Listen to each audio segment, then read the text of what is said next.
Her only real denial was that she did not write 41,000 emails. So I believe her.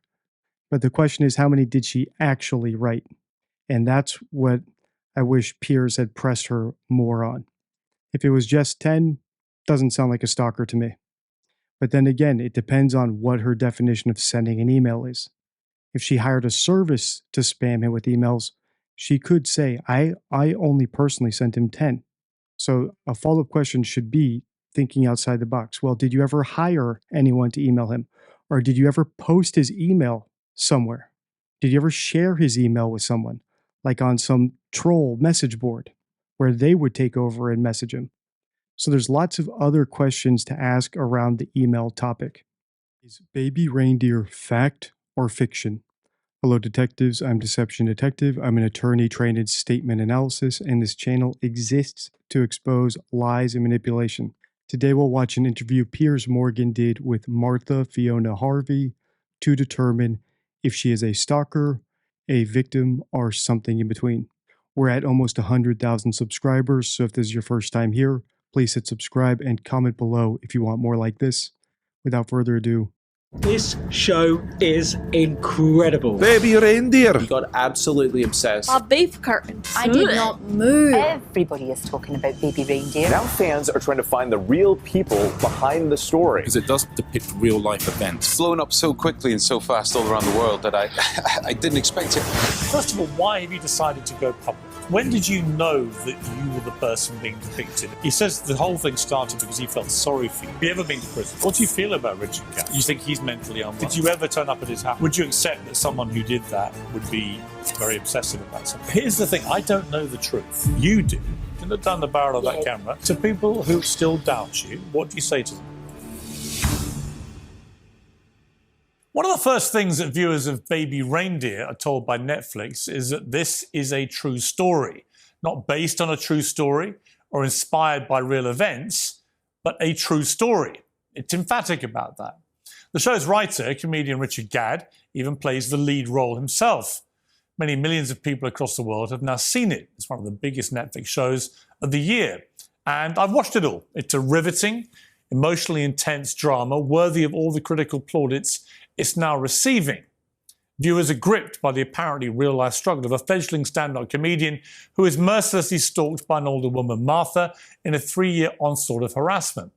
Martha bombards him with tens of thousands of lurid emails, leaving hundreds of voicemails, lurking outside his house, attacking his partner, even confronting his family and friends. Now, Richard Gadd said that he and Netflix had gone to such great lengths to disguise Martha's real identity that she wouldn't even recognize herself. But that wasn't true. Many people did recognize her very quickly.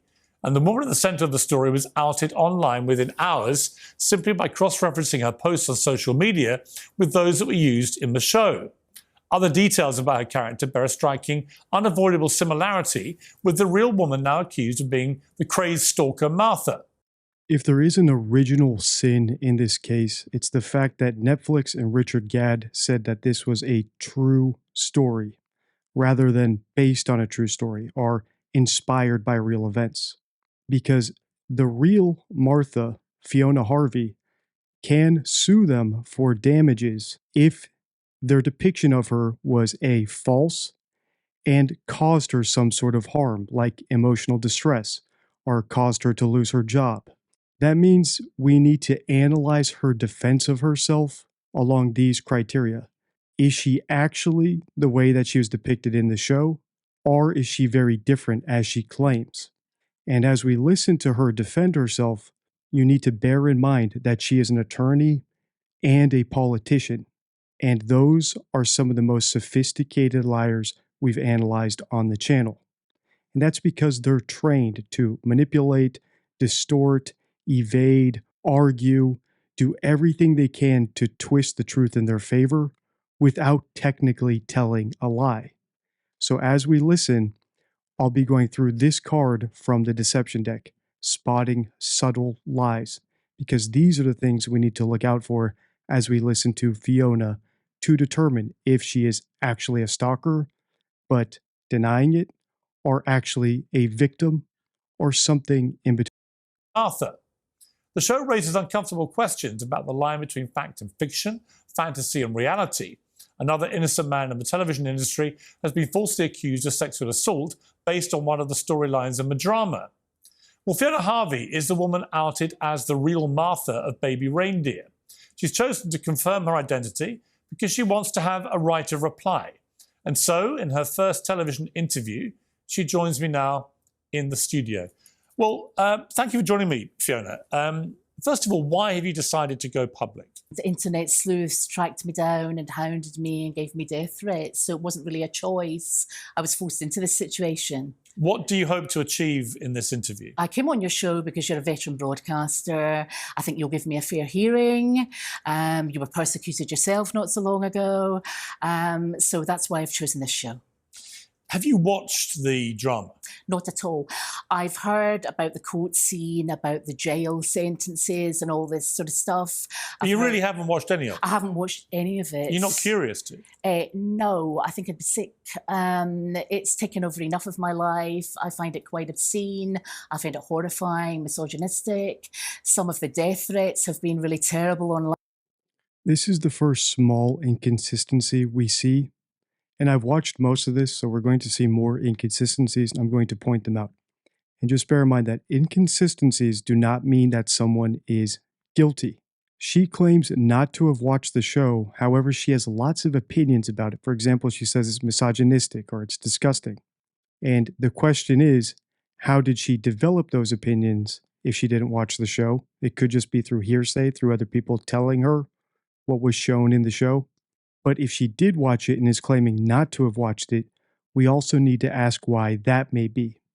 And one potential explanation for that could be that she is already planning her lawsuit against Netflix, and she knows that Netflix's lawyers are going to watch every single interview she's ever done to look for instances where she claimed they got it wrong, where they actually got it right, in order to portray her as a liar. So one prophylactic, clever way to avoid that is to avoid watching the show herself so that she can never be painted in that light. She can always have the excuse that, hey, it was hearsay. Someone told me this was in the show.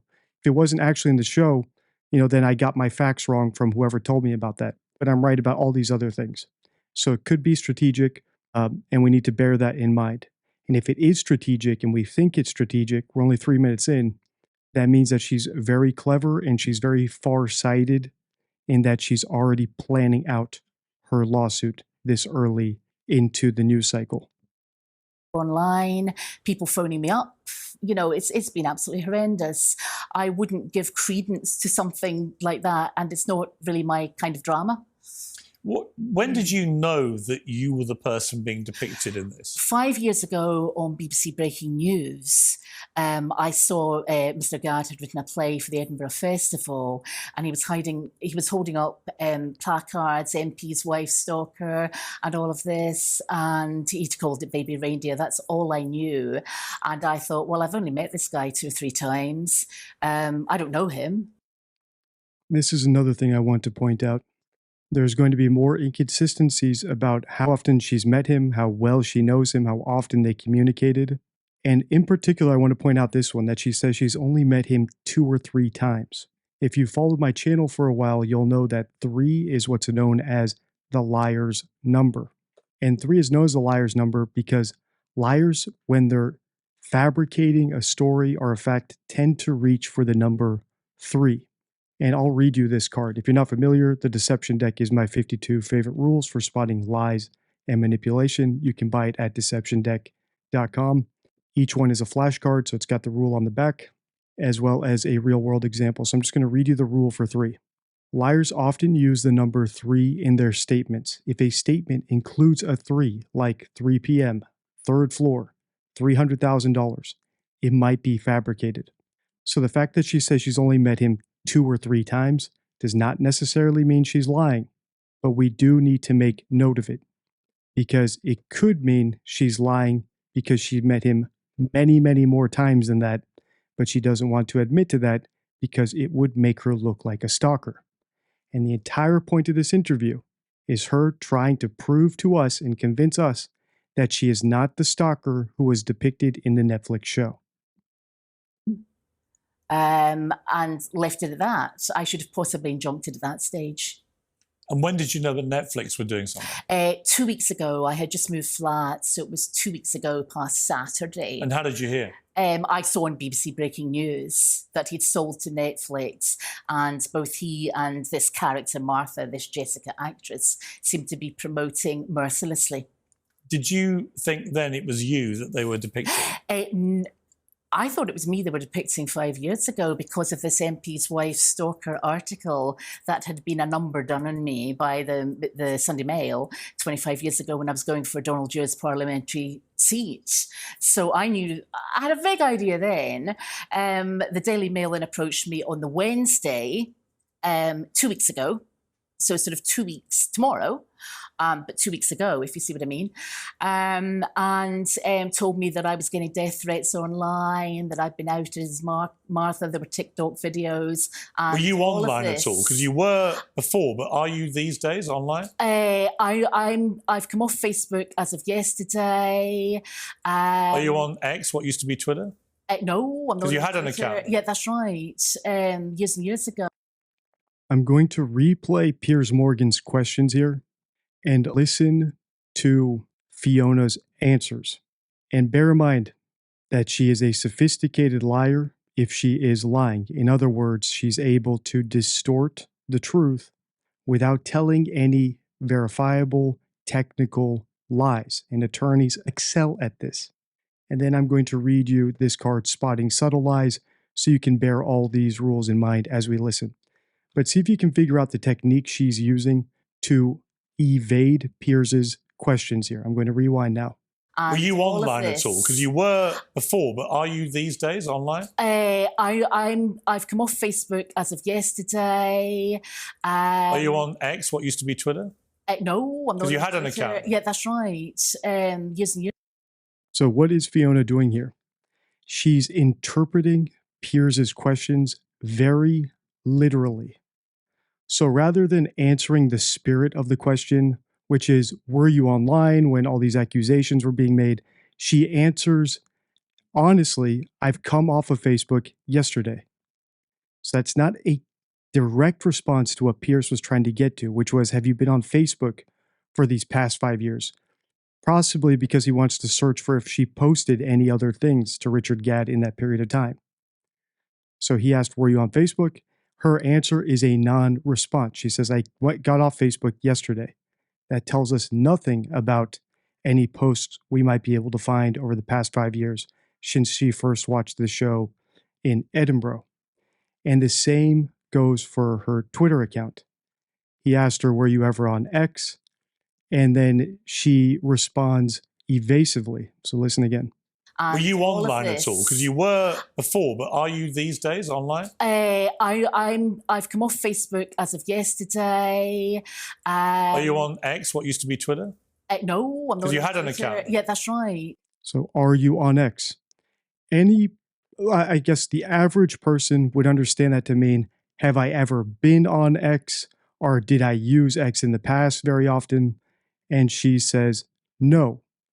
But then corrects herself only after Piers says, but you were on X in the past. So technically, Fiona is not telling any lies. However, she's not being very candid either. She's answering the precise technical questions Piers asks with technically correct, honest answers. And we need to pay a lot of mind to that as we listen on. Years and years ago, I'm scared to Google up BBC Breaking News. I'm certainly scared to Google up the Daily Mail in case I am on it in some bizarre circus. That moment you realised it was you that they were depicting. Also, why is she saying that she's scared to Google BBC or go into her computer? I think she's laying the groundwork for her lawsuit. She's going to likely argue emotional distress, something along those lines. So she's laying that groundwork here. From what you were reading, the sleuths, as you say, had found your tweets. They compared some of the phraseology. They'd done the maths and they worked out this was you that was being depicted. How did that make you feel? Absolutely horrendous. Absolutely horrendous. I couldn't believe he'd done that. And so long after first meeting, we're talking 10, 12 years ago, really horrendous. I didn't know who to trust. I was told by the Daily Mail, don't trust those bleeps in Scotland. Whereas I found John Dingwall of the Daily Record completely wonderful, actually. He's acted with total courtesy. I couldn't believe this had happened. I want to play a little clip. This is just some of the reaction to Baby Reindeer from members of the public. She ends up becoming the craziest stalker I ever seen in my life. And this is all a true story. This is all a true story, yeah. And they've found the real woman online. So I assume in the actual thing, they've obviously given her a different name. It's a different woman, but you know what I find? They always manage to find a similar looking woman, and the build tends to be the same. I have a theory about this, though. I feel like he's done it on purpose because he knew that people would find her, and he wants to make her life hell a bit. When you hear that, what do you think? The final guy on there, I think, is correct. I think he always wanted this to come out, to persecute someone, to take attention away from him and this rape allegation. And I just generally think he's got extreme psychiatric problems. I mean, there's no doubt he has problems. I mean, if you watch given that he's written it about himself, if you watch the whole thing as I did, all 5, 6 episodes, whatever it is, he has a lot of problems. He's quite open about that. This is another topic I cover quite often on the channel, that we must escape binary thinking. Often in my true crime cases, that boils down to, well, the police must be saints because they caught this person who I think is guilty. Or the person who's being accused must be innocent because the police in that area are corrupt. In reality, both can be true. Both people can be right. Both people can be wrong, as long as they're not mutually exclusive. Often in the real world, the truth is somewhere in the gray zone, in between. As it applies to this case here of Baby Reindeer, it could be that Richard Gadd exaggerated a lot when he described and portrayed how much Fiona actually, quote unquote, stalked him or communicated with him. By the same token, it could be that Fiona is trying to minimize how much she communicated with him, how well she knew him, and she's trying to maximize how impacted she is by the show in order to help a lawsuit. So it could be that both are exaggerating the truth, and it's not quite so black and white. And the question we want to figure out is the truth somewhere in the middle? Or is she really the stalker that was portrayed? Or is she not at all the stalker that was portrayed, and Richard is the one who is fabricating? But we need to keep all 3 options on the table. It can't be one or the other. Otherwise, we are falling for the trap of binary thinking. The question, I guess, which we'll come to, is how much of the way he depicts you is true. And your position is that it's just not factual. It's a work of fiction. It's a work of hyperbole, as I've always said. And this is the big question, right? So Pierce just phrased it very well. Is it true as it claims to be? Or is it hyperbole, as she claims to be, that amounts to actual slander or defamation? Or is it hyperbole that doesn't necessarily amount to slander or defamation, but falls within the parameters of artistic license? There are 2 true facts in that. His name is Richard Gadd, and he worked as a jobbing barman on benefits in the Holy Arms, and we met 2 or 3 times. Those are the only. Well, let's go through some of these things. So you first met him. I mean, the show shows you coming in to a London pub. You've just named the pub, and he's working behind the bar, Richard Gadd, and he offers you a cup of tea. Is that what happened? No, that's not correct. He didn't offer me a cup of tea. Nobody gets anything free from the Holy Arms. I was in for a meal with a drink of lemonade, and I was very, very hungry.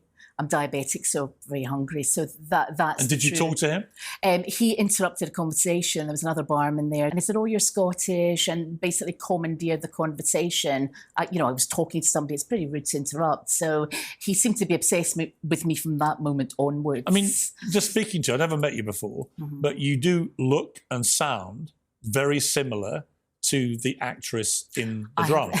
haven't seen the actress. We're both Scottish. We've both got dark hair. She's considerably younger than me. I think she's about 18 years younger than me. How old are you, if you don't mind me asking? I'm 58. I'm a year younger than you. And I think Martha, Jessica, the actress, is about 40, 38, 40. It says in the show that you proceeded to return to the same pub time and again, but you never paid for a drink. I don't drink alcohol.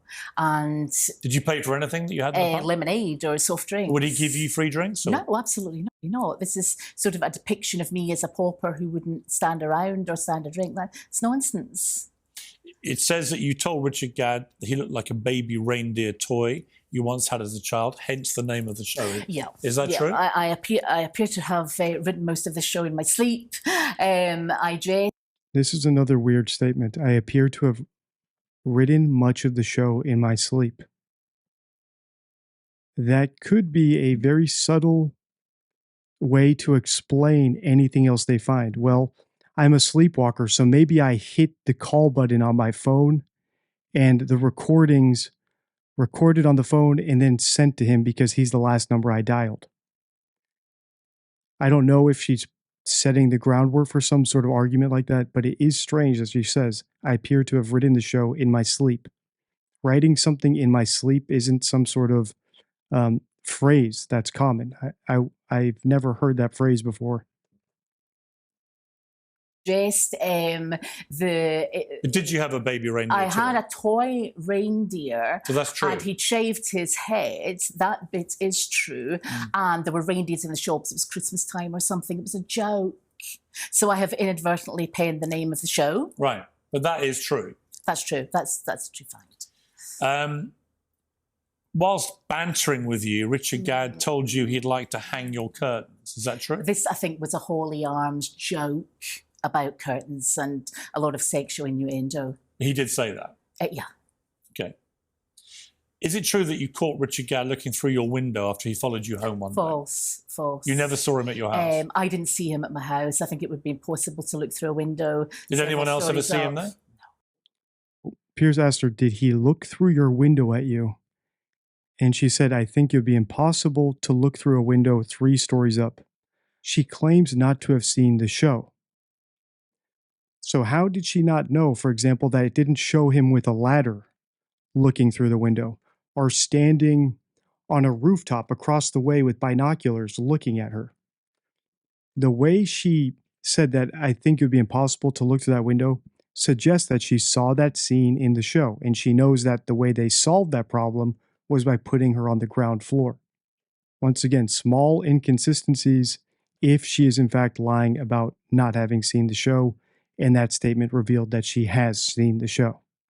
And all these small inconsistencies can be explained by her exaggerating what she knows and doesn't know in order to benefit her lawsuit, as well as exaggerating how little she contacted him in order to benefit her lawsuit. We have to bear that in mind. It's not binary. So as far as you were concerned, he never turned up at your place? Correct. But the Netflix show has him doing that? Yes, I believe so. I've been told that. But that categorically didn't happen? That categorically didn't happen. Also, how would she know he didn't turn up at her place and look through the window? I've seen the show. I think there's a first time he goes to her and he's like a peeping Tom looking through her window, and then she catches him looking. And then later, I think he has a fantasy about going there.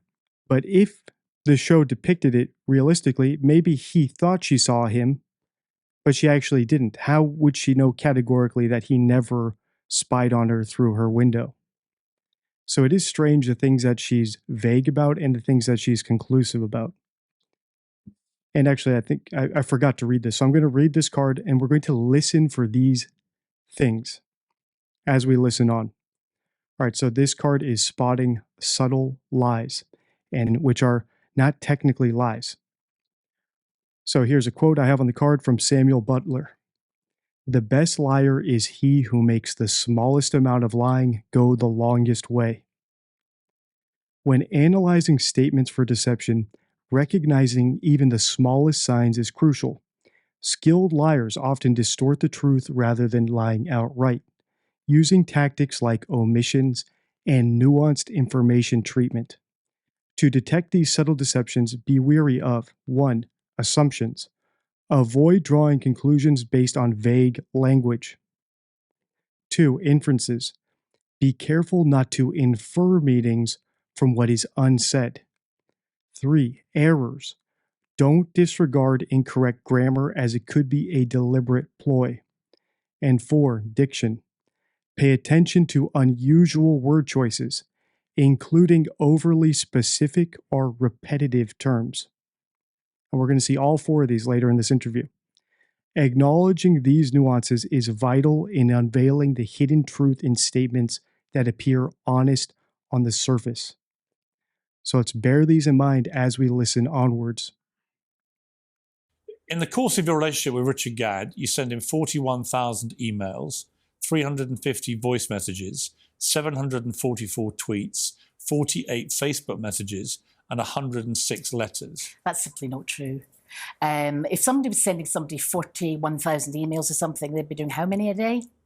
Lots. Well, they'd be obsessively contacting yeah, absolutely not. Absolutely not. What did you send him? None of that's true. I don't think I sent him anything. You never sent him anything? No. I think there may have been a couple of emails exchanging, but that was it. Just jokey banter emails. Netflix have said that these details are So this is crucial. Remember, it's actually great that I just read this card. Don't excuse errors and don't excuse precise diction. So Piers just listed off a bunch of big numbers of Facebook messages, letters, voicemails, and she says that's simply not true, right? So Piers said you left him like 41,000 emails. Now, when she says that's not true, that could be 100% accurate and honest. She could pass a polygraph, even if she sent 40,000 emails, because technically it wasn't 41,000. We also saw her make another error, right? I didn't send him any letters. Well, maybe I sent him 1 or 2. And this is how skilled, sophisticated liars like attorneys and politicians deceive. They do it by being very specific and by using words very specifically. I wish Pierce had asked her, well, maybe you didn't send 41,000 emails, but did you send 40? And if she said no, okay, did you send around 30,000? No. How about 20,000? Did you send more than 100 emails? And get her to pigeonhole herself to a number. Because I think whatever number she eventually waffles on or stops denying so vocally is around the truth, and it would probably be a lot higher than the average person who's only had a couple encounters with someone would send. In other words, I think the truth is somewhere between the 41,000 Richard Gadd is alleging and the 0 that she first alleged and now is starting to waffle on. The real ones. So this is exactly completely incorrect. So you're denying sending anything to him? There may have been a couple of emails. Text messages? No. Facebook messages? No. Did you tweet him? I may have done years and years ago. You actually tweeted him numerous times. No, it wasn't numerous. It was about 18 tweets there or 14 It's quite a lot to someone who's not that well known. See, so notice how she's not technically lying. When he asked her where there was actual proof of the tweets, she didn't just say, no, I never tweeted him, but she minimized it. Well, not that many. 18 tweets from someone you've only met in passing at a bar is quite a few tweets. Now, does it rise to the level of criminal stalking? No. And that's what I mean by we have to escape binary thinking. But we were all friends. You know, it was banter. Right, but it establishes you were contacted. That's in public. Yes, I mean, this Did you write him letters? Public, no. I think when I saw the rape interview, that's actually incorrect. What I said there, when I saw that in The Guardian, I said, what a shame, it's not your fault. Something you like did that. write to him? One later. So you would say you only sent him a handful of emails. Yeah. You never texted him. No. You tweeted him 18 times, you think. You never sent a Facebook message. Uh-huh. That's and right. you wrote in one letter. Yeah. So why have they got all these details here which are supported? Who is they? Netflix. Who has sent all these things? Correct. So I'm sorry? Who has sent all this stuff to him? I've no idea. I think he's probably made it up himself. I mean, you could prove, I guess, quite easily it wasn't you. Correct. Because it'd all be on your computer. Yeah, correct. That's right. Would you? So I think Pierce is oversimplifying it a little bit here because I recall in the show, wasn't he getting the messages from like Proton Mail? So it'd actually be very difficult to track who sent those emails, whether he faked it or she made the Proton Mail's account and actually sent them. So the path that Pierce is going down here isn't really conducive to getting to the truth. A better question might be, are you familiar with Proton Mail? Have you ever created a Proton Mail account? And see how she answers. Because like any good attorney or any good subtle liar, she will make the smallest lie go as far as possible, which means that she's very unlikely to bold-face lie.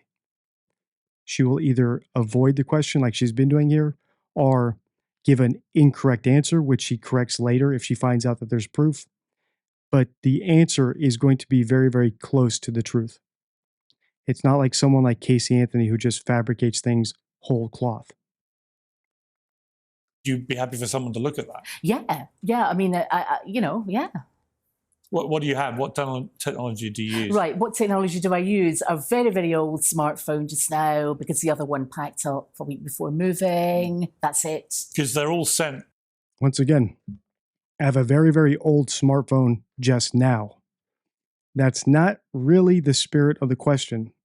The spirit of the question is, what phone did you have at the time that these emails and text messages and Facebook messages were sent? We don't particularly care what sort of phone she's using right now, but that's the way she answered the question because that's literally the way Pierce asked it. From an iPhone. Yes. So But they believe it wasn't actually an iPhone ever being used. meaning what Meaning kind that of someone phone? was hiding the fact that they were actually not using it. They were pretending it was from an iPhone. I don't really understand that. Well, people can mask where they're sending stuff from. Okay, right. I'm not Technology Whiz Kid of the Year. I wasn't doing that either. I mean, obviously. Here's another evasive answer.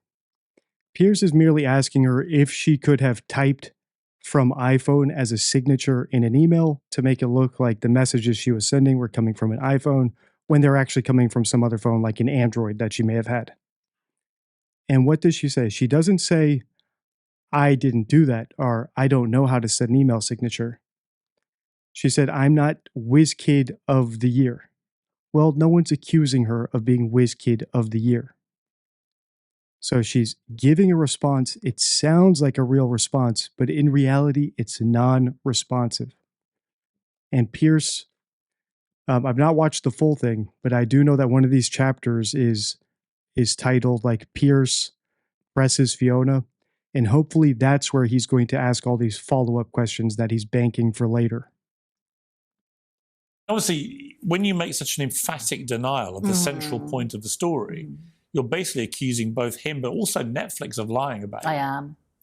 And that's pretty defamatory. It's not defamatory if it's true.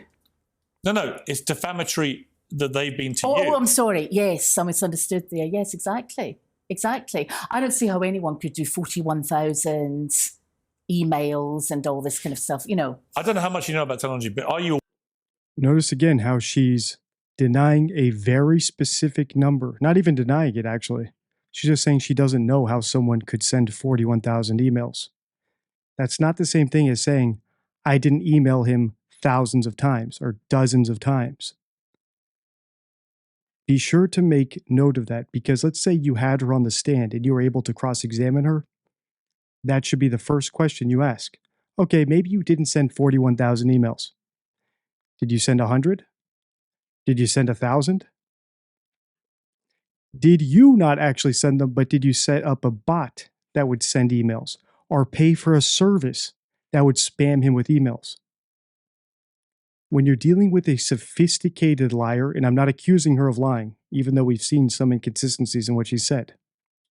I'm not even accusing her of being a stalker. I'm not sure yet. But the reason we can't deduce that is because the questions Pierce is asking He's asking them in a way that a candid person would give us information, but she's interpreting them very narrowly. So, for example, if he says, "Did you send 1,000 emails?"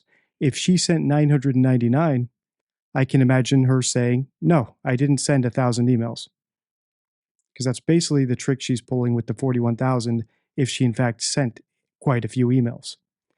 And then if she considers pressing send with her own finger to be her sending an email, if she paid someone on Fiverr to spam him with emails, then she could also say no, even if it was 41,000, because technically someone else sent the emails, not her. You don't have to be WizKid of the Year to hire someone on Fiverr to spam somebody with thousands of emails. Are you aware that if it was you sending those emails, it would be very easy for the police, for example, to work out exactly where they come from? That the IP address would reveal that. Yes, I understand that, and it stays on forever.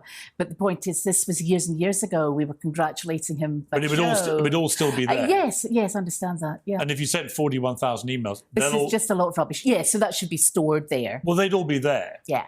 I mean, he's got them. He's not got 41,000 emails. That's over a year. Well, according to you, there's only a handful. Yeah. Right? I mean, how long would that take someone to type up? How many do you think you sent him? A handful. What does that mean? So notice how vague she is. Well, I sent him a handful. In her mind, a handful might be 1,000. And if she's an actual stalker, a handful might be 20,000. So even here where she dismisses, well, he doesn't have 41,000 emails. She might feel confident about that. But if Piers asked her, well, did you send 1,000 or 20,000? I'm sure she'd be a lot less cocky about it.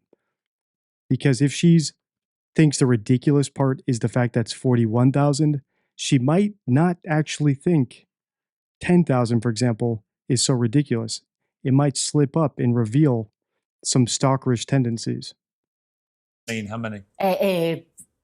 Less than 10. 10 emails. Not 41,000. Right, there's a massive disparity between the two things. Yeah, I agree. I mean, if it's not you that sent all this, then clearly Martha cannot be you. Yes, Martha cannot be me because there are a number of allegations that have been put to me by journalists that are simply not true. There's a whole play. It's not just the emails. There's a sexual assault in the canal.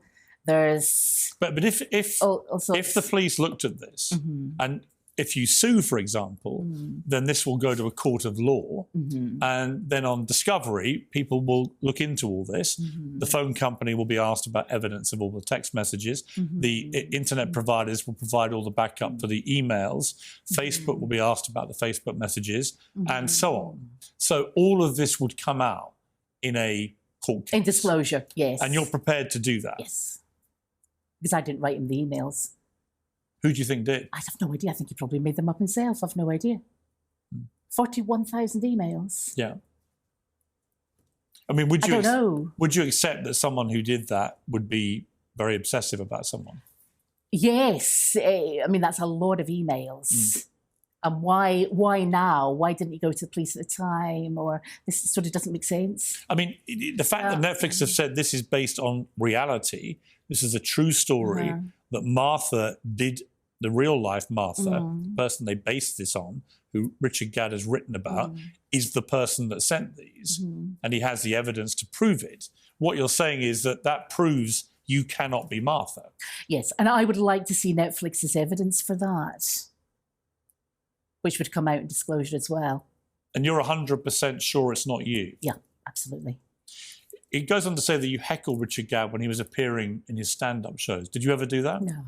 Never? No, it's not. Did you ever attend his stand-up? I think I went to one. It was a long, long time ago. So now that they're moving on from the emails, let's just summarize what I think from that. She did not deny ever writing him an email. And when she was pressed for a number, she said something like less than 10. However, we've seen her change her mind about numbers as more proof is brought up, like with the tweets. Her only real denial was that she did not write 41,000 emails. So I believe her. But the question is, how many did she actually write? And that's what I wish Piers had pressed her more on. If it was just 10, doesn't sound like a stalker to me. But then again, it depends on what her definition of sending an email is. If she hired a service to spam him with emails, she could say, I only personally sent him 10. So a follow-up question should be thinking outside the box. Well, did you ever hire anyone to email him? Or did you ever post his email somewhere? Did you ever share his email with someone, like on some troll message board where they would take over and message him? So there's lots of other questions to ask around the email topic. It goes on to say that you heckled Richard Gadd when he was appearing in his stand-up shows. Did you ever do that? No. Never? No, it's not. Did you ever attend his stand-up? I think I went to one. It was a long, long time And you ago. never shouted out or anything? Why would I do that? No. I don't know. No. I mean, Do why you would ever, anybody do shout that? out at comedy shows? I don't know. People do. No, I don't generally go to comedy shows. So But you no. never heckled him? No. Did you ever attack Richard Gadd's girlfriend because you were jealous? No, I don't think he had a girlfriend. I think he's homosexual. But no, I have never been to his house or attacked any girlfriend or anything like that. So this is another thing I've noticed throughout this interview is that she takes small shots at him. So she clearly resents Richard Gadd. And the question is, does she resent him from before the show and before the play, or only afterwards where she's dealing with the fallout of a lie, right? If he is lying about her. So for example, here she says that, well, I think he's a homosexual and he doesn't have a girlfriend. Or even earlier when she talks about the first time she met him. Well, he was really rude. I was talking to someone and he interrupted us, which is really rude. And the fact that she's doing it on TV when she knows she's being recorded and it's going to be shown probably suggests that she can be very, very unlikable and very venomous in private. Does that mean she's a stalker? Not necessarily. But it does imply that if she did send 10 emails to him in private, thinking no one would see them, they could have been very, very disturbing and very venomous. So there might be a little bit of her true colors showing through here. Anything like that. There are lots of scenes where Martha is sitting outside his house all day for many days, sitting in a bus stop, sitting out there, walking around, and would occasionally shout at him. Did you ever do that? No, I haven't seen the show, but I'm getting. I have. So I'm telling you. Yes, I got all the court allegations, the trial allegations. I'm going to come to that, but on that point, did you ever turn up at his house? No, I don't know. I don't know where he lived. No, absolutely not. So whoever's doing all this is somebody completely different. This is a fictional character, hyperbole, exaggeration. This is a fiction. Well, it's based on of his imagination. They say it's based on a real person. Who's they? Netflix. Well, Netflix and Richard Gadd. Netflix are about as mad as Richard Gadd. If they're saying that, it's absolutely not correct. Did you ever? Once again, Netflix is mad, Richard Gadd is mad, another pot shot at Richard Gadd.